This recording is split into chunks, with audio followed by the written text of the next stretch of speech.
here in Jupiter, very shortly, the VIPs and the invited guests are going to start to make their ways outside to watch the liftoff. There are 2 terraces here on either side of the building that give a fine view onto the pad, and if the skies are clear, which they look clearer than this morning anyway, the visitors will have quite a sight.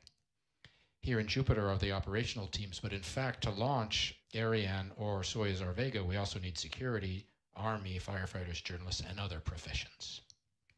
Split screen image here showing the propellant feeder arms in the middle of the launcher, liquid hydrogen on the left, liquid oxygen on the right. What are they doing? Well, they're putting propellant into the upper stage tanks. And you'll see these arms pull back at about 5 seconds before ignition, and the arms you can see in the middle of the gantry, the yellow bars going into the upper stage. This is one of the last things you see before liftoff, that is, so we like to take a minute and mention it. Minute and a half to go. GSAT-17 arrived here on May 15th and went right to the satellite preparation buildings. Inmarsat Helisat arrived the week after on May 23rd and began its tests. You're going to hear the DDO call out the one. À tous de DDO, attention pour moins 1 minute. All those tests now to ready the launcher are over. Everything that has had to be done has been done. Top à 0 moins 1 minute. We're into the final 60 seconds. Give us a chance to say hello to our friends at ISRO in Bengaluru, to our friends at Arabsat, to Inmarsat tonight in London, Helisat people in Athens and in Larnaca in Cyprus, to the Thales Alenia space teams in Cannes and Toulouse. Hello locally to the Kourou, Sinnamary, and Cayenne sites, to our industrial partners, ISA and CNES, and to all of you following the broadcast on the internet. We hope you are enjoying it. If you're not settled in, pull up a chair and enjoy the launch, because we're going to cut away and let you listen to the DDO, and he will call out the final seconds. Remember, the cryo arms will open at about -7 seconds. À tous de DDO, attention pour le décompte final. 10, 10, 9, 8, 7, 6, 5, 4, 3, 2, 1, top. Allumage Vulcain. Allumage UAP, décollage. And we have left off.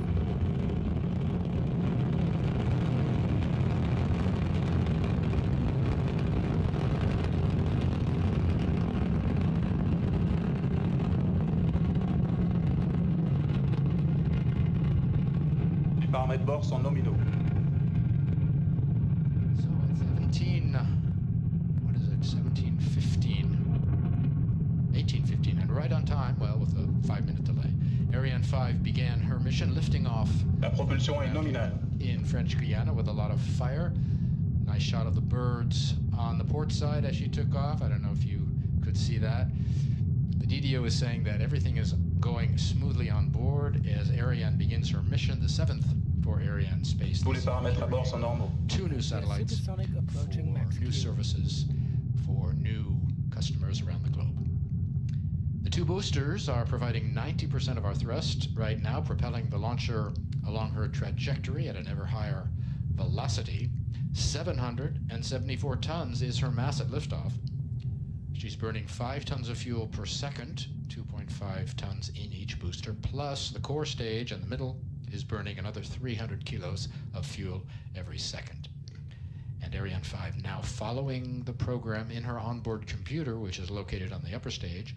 This gives all the orders, including stage separations, which we will La propulsion est nominale, la trajectoire est nominale, tous les paramètres à bord sont normaux.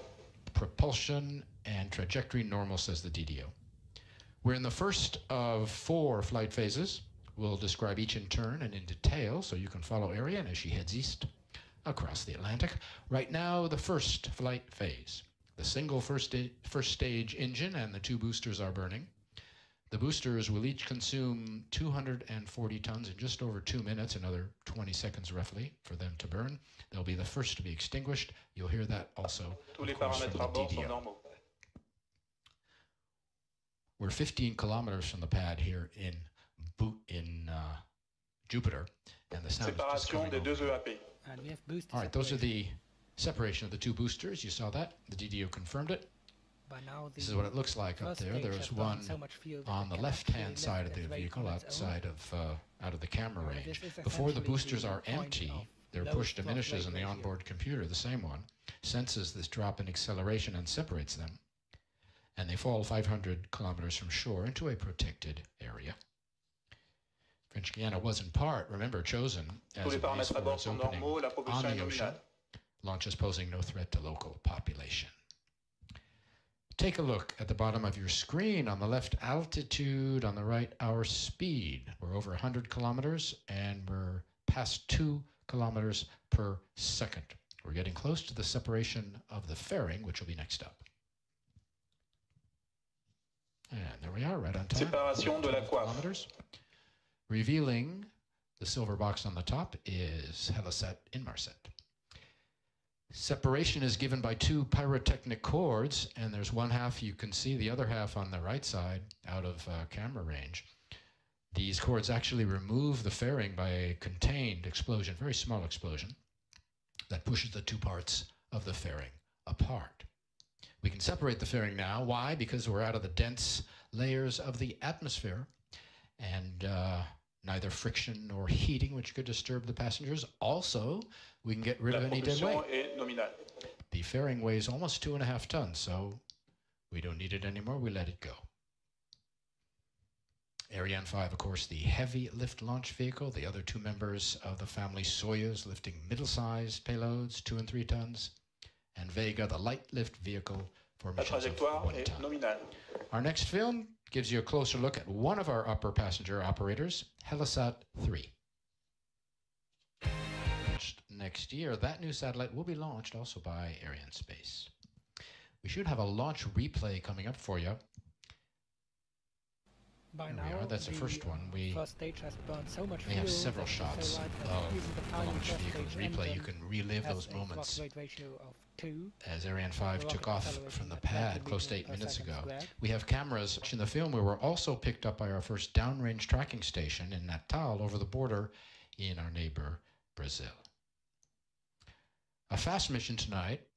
Helesat Inmarsat will be on station in just 10 days. Michele Franchi of Inmarsat this morning told us that last month they launched from Florida, and the satellite won't be on station until early August because the mission's different, involving electrical orbit raising and such things, but not today. They're going to be right there in a week and just a few days. Extinction de l'EPC sur commande de guidage. There you saw the extinction of the Et séparation de l'EPC. and the separation, and watch the nozzle on the upper stage. There it is, turning right on. These 3 commands, extinction and separation of the lower Allumage de stage l'OSC. and ignition of the upper stage, given by the onboard computer in about 13 seconds. And our onboard camera giving a shot of the lower stage falling back into the Atlantic off the Gulf of Guinea. We are now in the 3rd powered flight phase, the single upper stage engine that'll burn until plus 25 minutes, or 16 minutes roughly. Job of the upper stage is to take the satellites to their injection point, position them for separation, and then release them. That's its propulsion role, but it has a second role that comes during its ballistics phase, and we'll get back to that in a while. Our next film, another look at our first passenger, this time on the Inmarsat side.